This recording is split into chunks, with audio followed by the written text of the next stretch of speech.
சிவபக்தர்கள் கட்டாயம் செய்யக்கூடாத 10 தவறுகள். எல்லோரும் சிவபக்தரால் இருக்க முடியாது. சிவபிரானுக்கு பக்தராய் இருப்பதற்கு ஒரு உயரிய தகுதியாகும். சிவபக்தர்கள் நெற்றியில், கைகள் மற்றும் கழுத்தில் பட்டை, கழுத்தில் உத்ராட்ச மாலை அணிந்திருப்பார்கள்.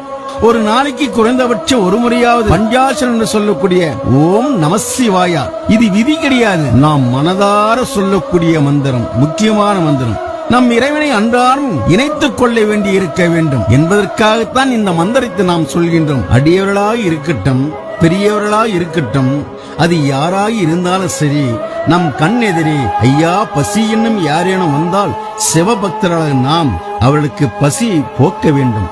முக்கியமாக பெண்களை ஒருபோதும் தவறான எண்ணத்தில் பார்க்க கூடாது. பெண்கள் மீது இச்சை கொள்வது போன்ற எந்த தவறுகளையும் செய்யக்கூடாது. சிவபக்தர்கள் இருப்பவர்கள் அவர்களுக்கு நம்மால் முடிந்த உதவிகளை செய்ய வேண்டும். தவறான எண்ணத்தில் எதையுமே செய்யக்கூடாது, நினைக்கவும் கூடாது.